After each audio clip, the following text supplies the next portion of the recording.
What I wanted to share with you today is something that Allah teaches us in the Quran in Surah Ash-Shura that reinforces this concept that life is short. And how do you really put things in perspective? You see, human beings are frail creatures. There's a lot going on in our minds all the time. And we are pulled in many, many different directions. So the men, for example, in this audience have things to think about in terms of their marriage, or in terms of their children, or in terms of their parents, or in terms of their work, or in terms of their own health, or in terms of their friends, and in terms of money, and in terms of... So there's lots of things happening and lots of things going on constantly in our minds. And as a result of that, you can lose sight of what your real purpose is. You can get caught in the day-to-day so much that you fail to step back and realize there's a bigger picture here. You know, I often give my students the example that if they're holding a book and they're looking at it like this, they can't read anything. They're like, I don't understand what's going on. You have to take a step back a little bit to put things in perspective so you can make sense of what's going on. And that happens in life. So Allah Azza wa Jal tells us something remarkable. It's a short set of ayat in Surah Ash-Shura, but they're really a worldview. And it's good to go back to sometimes to these ayat to refresh really what it is, what does it mean to have this life and this time that Allah has given us on this earth. So He says, فَمَا أُوتِيتُم مِّن شَيْءٍ, whatever you have been given of anything. It was a remarkable opening. Whatever you've been given of anything. Now what does that mean? Not just the things that I've been given. I've been given clothes, I've been given money, I've been given a body, I've been given health, I've been given a job, I've been given a family, I've been given friends, I've been given these things. I've been given a whole, my car. Those are things that I've been given. But that's not all that I've been given. I've also been given some experiences. I've also been given some events in my life. I've also been given some things that have happened to me that have not happened to other people. All of that was given to me by Allah. Every one of those things was given to me by Allah. So He opens with whatever experiences you've had in life, and whatever you physically have in your hands, the material you have in your hands, and the experiences that you carry, like scars. Some of those experiences are good, and some of those are not very good. Some of them are very difficult and painful experiences. So فَمَا أُوتِيتُم مِّن شَيْءٍ فَمَتَاعُ الْحَيَاةِ الدُّنْيَا. Then know one thing, that all of that is just things. There's two things that he means by مَتَاعُ الْحَيَاةِ الدُّنْيا. One thing he means is, all of that is what is put to use for the lowest life. He calls this life the lowest of all lives. Now why in the world, ad-dunya, which we call the world, is the Arabic feminine for al-adna, which is the lowest. It's actually the superlative, the lowest life. Now why in the world is this planet and our life here called the lowest life? Because Allah Azza wa Jalla created us in the heavens. And the angels deliver our souls from the heavens and bring it down here. And when we're done, from here, we're going to go back up. You see, so we're created from a very high place, and we were brought to this very low place, the lowest of all. And so Allah says, in this lowest existence, yes, everything you've been given, you just have to put it to use. You just have to put it to use. Now, what in the world does that mean? Every experience that I've had, everything that I have to think about how do I put it to use to go back up again. To go back up again. Now, this changes things. Every conversation you and I have on a daily basis, everything we talk about, everything we think about, everything we spend time on, we ask ourselves, is this conversation going to take me back up higher towards Allah or no? Or is this going to keep me low, down here, or even take me lower? You see, because there's a lower destination possible too, right? So you start changing your mindset. You're sitting after Jum'ah, you're talking among your friends, and one of them says, man, Kareem, he's got such a problem. And you're thinking, is this conversation going to take me higher or lower?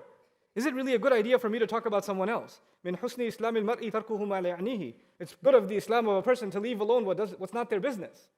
So you start asking yourself, what am I investing my thoughts on? What am I investing my money on? What am I investing my time on? And every one of those things, am I putting them to use in this life for something better? Everything becomes an investment. Even a terrible experience. Terrible experiences in this life are actually an opportunity to earn much more in the next life. All of them are an opportunity. Why is it that the Prophet ﷺ sees a sick person and says, La ba's tahur inshallah, no problem, purification if Allah wills.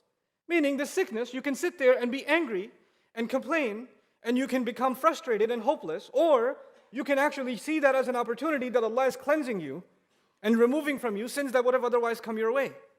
Maybe it's a purification for you. Your mindset will turn every opportunity and every experience into something good, into something that builds you more.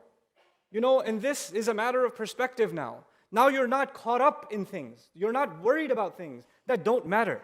You see, at the end of the day, you will put effort in things that matter, and you will not put effort in things that don't matter. Let me give you a small analogy to help you with this mindset. فَمَتَاعُ الْحَيَاةِ الدُّنْيَا. If I handed you a shovel, And I took you to a field outside and I said, start digging. I want you to dig 10 feet. Just keep digging. And you said, what am I going to get if I dig 10 feet? I said, at the bottom of those 10 feet, there's 10 rand for you. Go ahead, gets a hot day, and you get started. No thanks. And if I told you, start digging, and there's 100 million rand at the bottom of those 10, all yours, all yours. But you can't take a break. The way you dig now has changed. There's two people, both, and by the way, before I told you to dig, I'm tired, I don't know if I have the energy, and there's a guy much stronger than you, next to you, and he's digging also, but he's going to get 10, you're going to get 100 million. You could be 75 years old, and now all of a sudden you turned 18. Because the effort you're putting in, you know what you're getting back in return. You know what you're getting back in return. That's really the mindset. Allah says things in this life don't have much of a return. They're just things to use, but not things to keep. And He says, وَمَا عِنْدَ اللَّهِ خَيْرٌ وَأَبْقَى. Whatever Allah has in His possession, whatever He's holding on to you for, and He's holding on to some things to give you, they are better and they last longer. Oh, he said two things about what's coming for you and me. He said it's better and it lasts longer. So everything you have in this life. For example, we have a spouse in this life. Allah says the spouse will become better and longer lasting. Happiness will become better and longer lasting. Food will be better and longer lasting. The house will be better and longer lasting. Think of all the things we enjoy in this life. People buy their favorite car. It could be better, but it doesn't last very long, does it? And eventually something else that comes along that's what? That's better. That's newer. Allah says, what I have for you is going to always be better. And it's always going to last longer. So think long term. Think long term. Think about what you really want to put an effort into. And by the way, nobody enjoys digging in the ground. That's not the enjoyable part. The enjoyable part is what you're going to get at the end. But watch this. The guy who's waiting for 100 million and he's digging, he looks happy. Nobody else who's digging in the hot sun looks happy.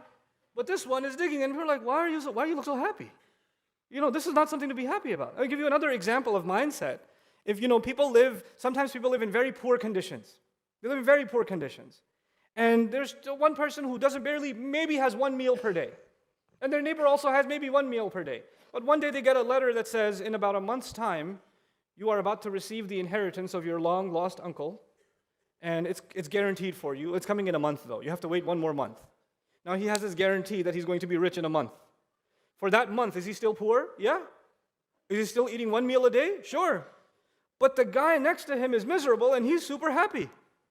He doesn't even feel that hunger. He's not miserable. He's just smiling all the time. Why? Not because of what's happening now, but what's coming in the future. He has this in his head. There's a guarantee. Something is coming, and it's removed all of his immediate problems. They all disappeared.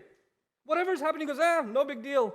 Somebody's yelling at him, insulting him, humiliating him, pushing him aside. It's okay. It's coming. I'm not worried. It's okay. Let them do what they want. Because now it's removed from you. The day-to-day problems that were your biggest problems are no longer your biggest problems. This is what Allah has given us when He says in this life, you get caught up in everyday problems. You think they're the biggest problem in the world. But what I'm telling you, Allah is telling you, وَمَا عِنْدَ اللَّهِ خَيْرٌ وَأَبْقَى. What Allah has is better, and it's going to last way longer, and it's guaranteed. وَعَلَى رَبِّ لِلَّذِينَ آمَنُوا. For those who actually believe that's coming. If you can actually believe that's coming, it will actually make this life a lot easier. وَعَلَى رَبِّهِمْ يَتَوَكَّلُونَ. And they completely rely on their master. They truly trust that promise is going to be given to them. By the way, when Allah says what Allah has is better, there's another dimension of that you and I must think about. In this life, Allah Azza wa Jal describes, خُلِقَ الْإِنسَانُ مِنْ عَجَلٍ. The human being was created out of an urge to rush into things. We want things immediately. Allah is offering us things a lot later. He says Jannah, and you say when? He says rivers, gardens, eternal life. Yeah, I know, but right now I really need to do what I need to do. Shaitan doesn't offer you long-term rewards. Shaitan offers you rewards right now. Why don't you just eat whatever you want right now? Why don't you look at whatever you want right now? Why don't you make this money however you can make it right now? And Allah says, just wait. Don't make all of the things you desire, hold back. Just don't get it right now. Deprive yourself. Just go with what I'm allowing you. Hold yourself back like a prison, and I will give you way more, but I have to give you later. I won't give you right now. And you say, can I get a preview? Can I at least see a trailer on YouTube, what I'm going to get? Some kind of, glimpse? No, you have to trust me. وَعَلَى رَبِّهِمْ يَتَوَكَّلُونَ. You have to trust Allah, that's it. And you have to deprive yourself. Other people around you will say, you're missing out. Everybody else is getting ahead, you're falling behind. And you're thinking what you're getting is mata'ul hayatid dunya, things that are going to last very little. You think you're getting ahead because you got a bigger house. You think you're getting ahead because you went and had a great time on the weekend in a way that Allah doesn't like. You think you're getting ahead because you're removing your stress by drinking alcohol or doing whatever else. Because I just want to enjoy myself. I just want to live this life. Let me live, man. Let me be free. You think this is freedom. This is all so temporary. And what Allah has is way, way better. I've decided to hold myself back just a little bit so I can get that. وَمَا عِنْدَ اللَّهِ خَيْرٌ وَأَبْقَى لِلَّذِينَ آمَنُوا وَعَلَى رَبِّهِمْ يَتَوَكَّلُونَ. Now these people who can develop this mindset, Allah didn't just give us, okay, this is how you think. How do you develop this kind of thinking? How do you become this kind of person? Allah describes this person in the next ayah. And so before I end this, I want to share with you that powerful description. He says, الَّذِينَ يَجْتَنِبُونَ كَبَائِرَ الْإِثْمِ وَالْفَوَاحِشِ وَإِذَا مَا غَضِبُوا هُمْ يَغْفِرُونَ. Two qualities. You would think they're not connected, but to Allah they're connected. What are these two qualities? The first of these qualities is they stay away from major sins. And they stay away from all kinds of shamelessness. All kinds of shame. There's two things. They stay away from major sins, and they stay away from all kinds of shamelessness. You know what happens in this life? Sometimes we say, oh, I have to make all 20 tarawih, or I have to make extra nawafil, or I have to recite this much Quran. Those are all good deeds, yes? Yeah, but at the same time, I'm still earning some haram money on the side, but that's okay. Well, you're doing some good deeds, but the major sins are still going on. The major sins are still going on. You see, before you do any good deeds, smaller good deeds, you have to put things in perspective. What major sins are you doing that you must stop? That you must stop. You must put a stop to major sins and not kid yourself that even though I'm continuing to earn in an impermissible way, even though I'm lying and cheating, and even though I'm doing something shameless, I'm doing all of those wrong things, and yet because I'm praying in the masjid, that should cover it up. No, no, no. First you have to stop doing those bad things. الَّذِينَ يَجْتَنِبُونَ كَبَائِرَ الْإِثْمِ. And then he says all manners of shamelessness. Now, the worst of shamelessness is zina. The worst of it. But Allah didn't say al-fahisha. He said al-fawahish, which means the lowest of them. The lowest of them. What you're looking at, what you're staring at, what you're listening to, what you're exposing yourself to, what you're making acceptable to yourself. If you can disconnect from all of that and get away from shamelessness as much as possible, exposing yourself to it, guarding your eyes, guarding your ears. If you can do that, then you will develop that sense inside you that what Allah has is better. You know why? Because if you don't develop that sense, then you always want to get pleased immediately right now. And you never think of what's coming in the future. You're always thinking about now. This is actually Allah's training for the believer.